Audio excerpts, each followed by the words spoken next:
আমি home reels আজকে নিয়ে এসেছি দারুণ স্বাদের, ওপরে মুচমুচে ও ভেতরে তুলতুলে একটি বেগুনি রেসিপি। তাহলে চলো রেসিপিটা শুরু করি। বাড়িতে বা যে কোনো নেমন্তন্ন বাড়িতে লাঞ্চে বা ডিনারে প্রথমেই চলে আসে ডাল আর গরম গরম বেগুনি। আর সেই বেগুনি যদি হয় নরম মুচমুচে আর ভেতরে তুলতুলে, তাহলে বুঝে নিতে হবে এর পরের আইটেমগুলো কিন্তু অসাধারণ হবে। বেগুনির জন্য নিয়ে নিয়েছি একটি গোলাকার বেগুন। ঠিক এই ধরনের গোলাকার বেগুন নিতে হবে, যেই বেগুনের ভেতরটা বেশ পুরু থাকে। এবার বোটার অংশটা কেটে বাদ দিয়ে দিচ্ছি আর মাঝখানে ঠিক লম্বা করে চিড়ে নিচ্ছি। দুভাগ করে এবার অর্ধেক বেগুনকেই মাঝখান দিয়ে আবারও কেটে নিলাম।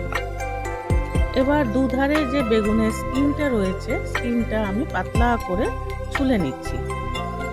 এবার মাঝখান দিয়ে ঠিক লম্বা লম্বা করে টুকরো কেটে নিচ্ছি। একদিকের অংশ থেকে 4টে কি 5টে টুকরো বেরিয়েছে। এবার বেগুনের টুকরোগুলোকে ভালো করে ধুয়ে আমি বেশ ভালো করে শুকিয়ে নিয়েছি, যাতে ওর মধ্যে কোনো রকম জল না থাকে। যদি কোনো রকম জল থাকে তাহলে কিন্তু বেগুনের ভেতরে বা বেগুনি বানালে আমাদের ওর মধ্যে মুচমুচে ভাবটা আসবে না। একদম শুকিয়ে কিন্তু ড্রাই করে নিয়ে নিচ্ছি একটি কাচের বাউলসের মধ্যে বসিয়ে দিয়েছি স্টেনারের মধ্যে নিয়ে নিচ্ছি 1 কাপ বেসন। দিয়ে দিচ্ছি সেই কাপেরই 4 ভাগের 1 ভাগ চালের গুঁড়ো। দিয়ে দিচ্ছি 2 টেবিল স্পুন কর্নফ্লাওয়ার। দিচ্ছি 1 টিস্পুন নুন, হাফ টিস্পুন হলুদের গুঁড়ো, আর দিয়ে দিচ্ছি হাফ স্পুন লাল লঙ্কার গুঁড়ো। ড্রাই ইনগ্রিডিয়েন্টসগুলো খুব ভালো করে চেলে নিচ্ছি, যাতে ওর মধ্যে কোনো রকম দানা না থাকে, তাহলে ব্যাটারটা খুব স্মুথ হবে।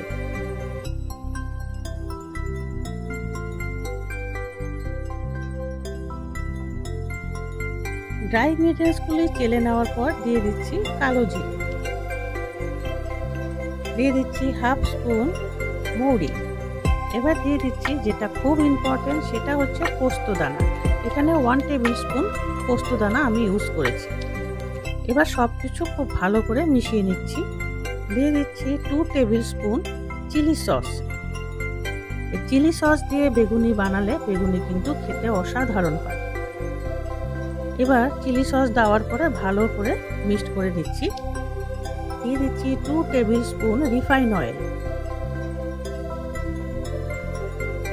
রিফাইন অয়েলের সাথে বেশ ভালো করে এবার ফাইনালি মিশিয়ে নিচ্ছি ড্রাই ইনগ্রিডিয়েন্টসগুলো। খুব ভালো করে মিক্সড হয়ে গেছে। এবার দিয়ে দিচ্ছি আমি ঠান্ডা জল। আমি জলের মধ্যে কয়েক টুকরো বরফ দিয়ে রেখে দিয়েছি। একদম বরফ ঠান্ডা জল কিন্তু এই ব্যাটারে দিতে হবে। এবার অল্প অল্প করে বরফ ঠান্ডা জল দিয়ে একটি স্মুথ ব্যাটার বানিয়ে নিচ্ছি। একবারে সম্পূর্ণ জল দেওয়া যাবে না, তাহলে ব্যাটার একদম পাতলা হয়ে যাবে। কাজেই অল্প অল্প করে জল দিয়ে ব্যাটারটা বানাতে হবে। আমি হ্যান্ড হুইস্কারের সাহায্যে খুব ভালো করে ব্যাটারটা বানিয়ে নিচ্ছি।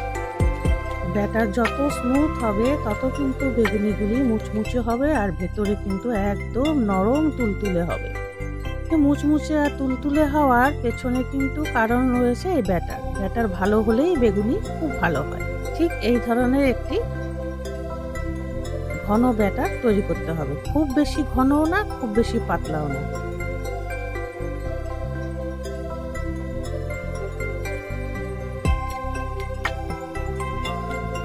এবার একটি একটি করে কেটে রাখা বেগুনের টুকরো ব্যাটারের মধ্যে দিয়ে ঠিক এইভাবে ঝেড়ে গরম তেলে দিয়ে দিচ্ছি। তবে বেগুনের টুকরোগুলো কিন্তু ব্যাটারে চুবিয়ে রাখা চলবে না। ব্যাটারে দিয়ে নাড়িয়ে চাড়িয়ে ঠিক উঠিয়ে ঝেড়ে নিতে হবে, যাতে বেগুনের গায়ে কোনো রকম ব্যাটার লেগে না থাকে। তেল গরম হয়ে যাওয়ার পর গ্যাসের ফ্লেম লো করে দিয়েছি। এইবার লো ফ্লেমেই কিন্তু একটি একটি করে বেগুন ভেজে নেব। আর একটি ঝাঁঝরি দিয়ে এইভাবে বেগুনের ওপরে তেলটা দিয়ে দিতে হবে, তাহলে কিন্তু বেগুনের উভয় দিক, নিচে ওপরে 2 দিকই কিন্তু খুব ভালো করে মুচমুচে হয়ে যাবে। তবে বেগুন ফ্রাই করার সময় গ্যাসের ফ্লেম কিন্তু একদম লোতে রাখতে হবে, না হলে বেগুনের ওপর দিকটাও হয়ে গেছে কিন্তু ভেতরে কাঁচা থেকে যাবে। এইভাবে ফ্রাই করলে প্রত্যেকটা বেগুন কিন্তু খুব মুচমুচে হয়।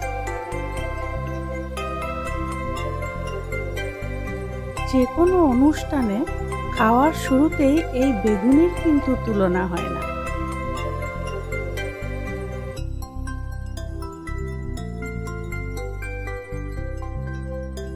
যদি কোনো নতুন ফ্রেন্ড আজকে আমার চ্যানেলে প্রথম এসেছো, প্লিজ একটা লাইক করে দিও আর সাবস্ক্রাইব করে আমার পাশে থেকো।